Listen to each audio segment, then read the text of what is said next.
कक्षा 10 विषय संस्कृत दिनांक 11/5/2020 पेज नंबर 36। अभयं यस्य भूतभ्यो भूतानां भयं यतः तस्य देहात् विमुक्तस्य भयं नास्ति कुतश्चन। प्रसंग। प्रस्तुत श्लोक में भयमुक्त जीवन पद्धति का निरूपण किया है। व्याख्या। अभयम माने नहीं, भयम बिना भय के, यस्य जिस, भूतभ्यो मीन्स प्राणियों, भूतानाम भयम यत जिसको अन्य प्राणियों से अभय है अर्थात डर नहीं है। यस्य भूतभ्यो अभयम जिसको अन्य प्राणियों से अभय है अर्थात डर नहीं है, और जिससे दूसरे प्राणी निडर हैं, अभय है। तस्य देहात् विमुक्तस्य, तस्य मीन्स उस, देहात् शरीर, विमुक्तस्य विमुक्त, उस विमुक्त देह रूपी मनुष्य को भयम नास्ति कुतश्चन, उस विमुक्त देह रूपी मनुष्य को कहीं से कोई भी भय नहीं होता है। फिर से, जिसको अन्य प्राणियों से डर नहीं है और जिससे दूसरे प्राणी निडर हैं, अभय हैं, उस विमुक्त देह रूपी मनुष्य को कहीं भी किसी से कोई भय नहीं होता है। सूक्ति। यो दुर्लभतरम प्राप्य मानुषम दुष्यते नरः।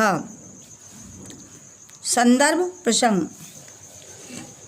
प्रस्तुत सूक्ति हमारी पाठ्यपुस्तक संस्कृत पद्यपीयूषम के शांति सौख्यम पाठ से अवतरित है। प्रस्तुत पंक्ति में महर्षि व्यास जी ने मनुष्य जन्म को दुर्लभ बताया है और यह मानव शरीर द्वेष रहित होना भी आवश्यक है। अर्थ। जियो माने जो, दुर्लभतरम दुर्लभ, जो मनुष्य दुर्लभ, प्राप्य मीन्स प्राप्त करके, जो मनुष्य दुर्लभ शरीर को प्राप्त कर दुष्यते नर द्वेष करता है अर्थात स्वयं को धोखा देता है। जो मनुष्य दुर्लभतरम प्राप्य मानुषम, दुर्लभ मानुष माने मनुष्य शरीर को प्राप्त करके दुष्यते नर द्वेष करता है, वह अपने आप को धोखा देता है। व्याख्या। महर्षि व्यास जी कहते हैं कि जो मनुष्य अत्यंत दुर्लभ मानव शरीर प्राप्त करके भी अपने कर्तव्यों के प्रति ध्यान नहीं करता है, दूसरों से द्वेष करता है, तो वह अपने आप को ही धोखे में रखता है। अर्थात मनुष्य को द्वेष से रहित होना चाहिए। दुर्लभ मानव शरीर सत्कर्म करने के लिए प्राप्त हुआ है।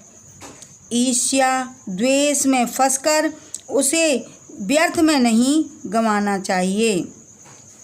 सूक्ति नंबर 2। धर्म अवमन्ता काम आत्मा भवेत् सा खलु वंचिते। प्रसंग। प्रस्तुत सूक्ति में कवि ने बताया है कि कामनाओं का त्याग करते हुए धर्म का सम्मान करना चाहिए। अर्थ।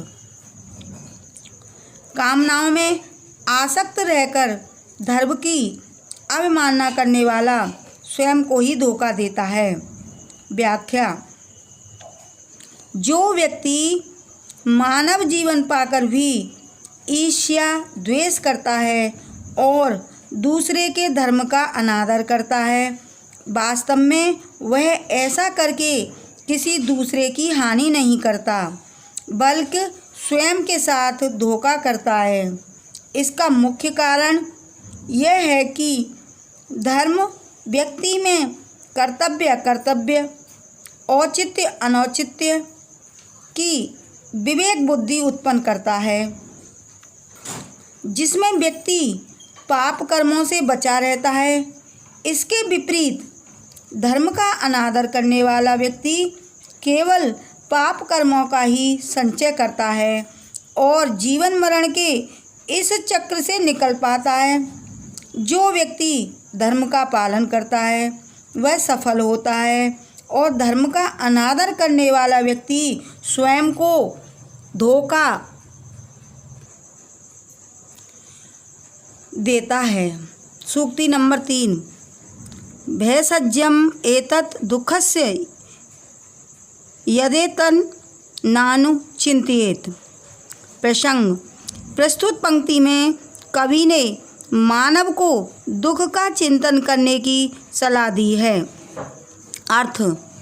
दुख को दूर करने की एकमात्र औषधि है कि दुख का चिंतन न किया जाए। व्याख्या। कवि कहता है कि दुख को दूर करने की एकमात्र औषधि अथवा उपाय उस दुख के विषय में चिंतन न करना है।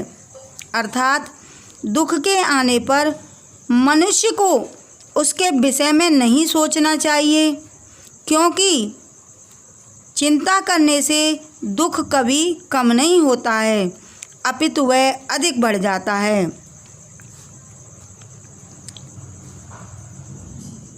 सूक्ति नंबर 4। सर्वे क्षयन्तः निचयाः पतनन्तः समुच्चयाः। प्रसंग। प्रस्तुत पंक्ति में पदार्थ की क्षणभंगुरता व संसार की नश्वरता का वर्णन किया गया है। प्रस्तुत पंक्ति में पदार्थ की क्षणभंगुरता व संसार की नश्वरता का वर्णन किया गया है। अर्थ।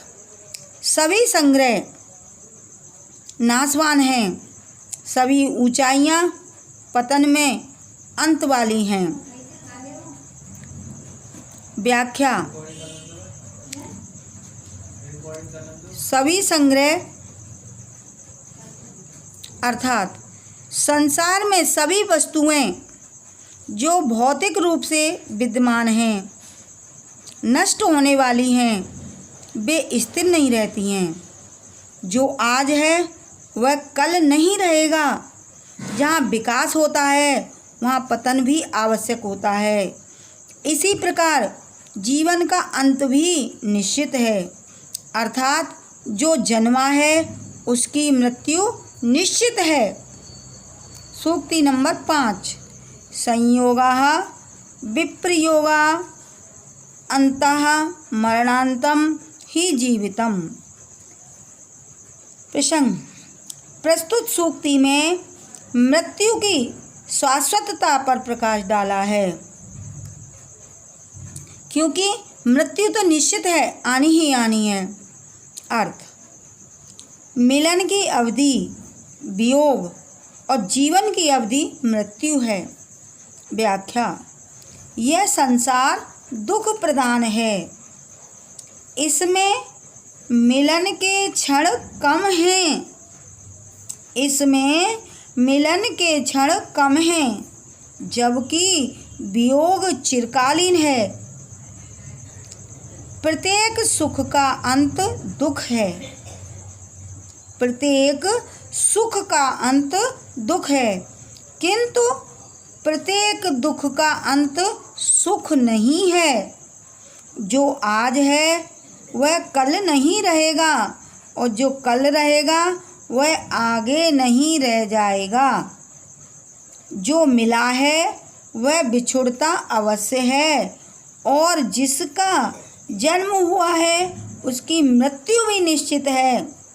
अर्थात जीवन की अंतिम परिणति मृत्यु है, यानी कि जीवन का सार कुल मिलाकर के क्या है, मृत्यु है। अतः व्यक्ति को इस संसार में आसक्ति नहीं रखनी चाहिए।